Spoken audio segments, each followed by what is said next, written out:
The road to Methini village in Makuyu, Murang'a County is rough. It's one that compares to the harsh living conditions the community here has to endure. The deplorable housing, a testimony of the desperate situation the families are in. From dry water points to failed crops is what the population in this area has to deal with. The area has been dry. For the last 4 years, we have never gotten any harvest.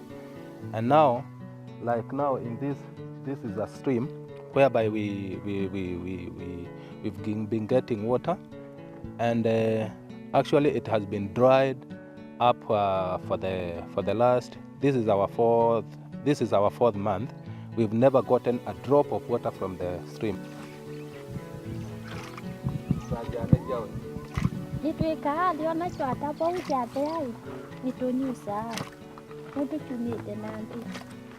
Na saa mbili nimekuwa nikishota mtungi moja na nusu, natumia mtungi 3 4.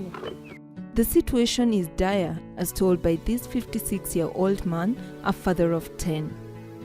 Ni kukavu sana huko, ni kuhangaika tu. Kibarua kipatikana, kiona ile shilingi 100 wanapewa, mnakuja watoto wanapigiwa. Kwa soko iko, lakini pesa ndio tabu. Sababu unasikia mimi ni mgonjwa miguu, bibi ni mgonjwa, inapatikana tu pesa hivi tu kwa shida. Ile kibarua kikosekana, unalala tu. Chakula kipatikana, inapikiwa watoto inakwisha. Zakayo Mutuku is frail, sickly and desperate for help. Not once or twice has he and his family slept hungry, he says, but countless times. What makes it worse is that he and his wife are living with HIV. 3 of their children have also died of the disease. And now without the right nutrition, the 2 could just well be sitting on their deathbed. This is our 4th month after we received some relief. Actually, we got seeds. We got sorghum seeds.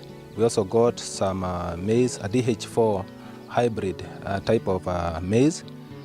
We also got Mwitemania beans.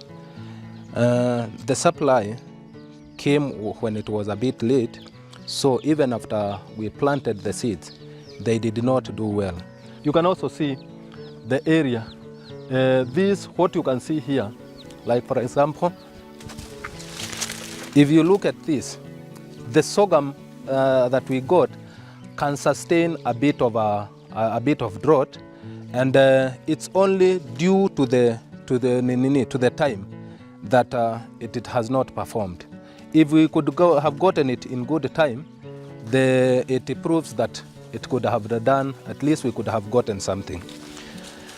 Surely,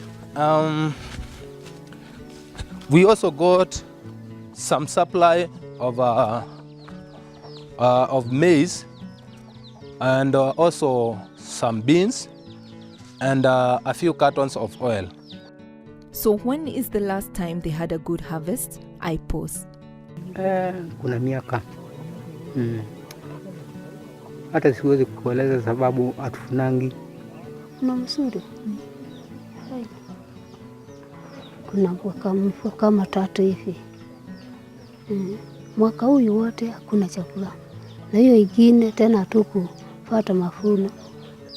Veronica Nzila is a 46-year-old mother of 14. The eldest is 23 years, while the youngest is 2.5 years. Although she has a job as a sweeper at a local market, the money she makes is hardly enough to sustain her large family. Her husband is jobless. Chakula sasa ni mtu aende kutafuta, alafu kukula ni mara moja tu kwa siku. Tunanunuliwa huko Thika, tunaletewa hapa. Mtu ananunua na bei kali tu. Nzila and her family are classified among the vulnerable groups by the provincial administration in the locality, which is about 130 kilometers north of Nairobi. Iko na bosi mbili na sile kuku mnaona pale. Kuku ni ngapi? Kuku 5 hivi na hiyo vibaraka. The many years of failed rainfall have left the locals in a frantic search for food and water. We are getting the water about 4 kilometers away, and those people who are fetching water from that place, they are ferrying it on bicycles, bringing it here, and then they sell it to the community at around 50 shillings per jerrycan of 20 liters. So the situation is that bad. The assistant chief says over 30% of the population in this area is facing starvation.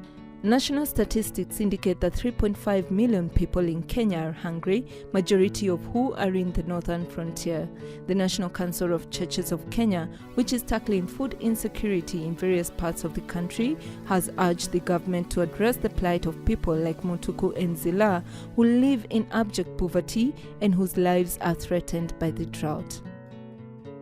In this area, apart from the serious problem of food shortage, there is a high prevalence of HIV/AIDS, and many of the families sleep hungry despite the fact that they are HIV positive. So we would call for government intervention or well wishers, so that as other families are being remembered in Turkana and Northeastern, these families are also given attention.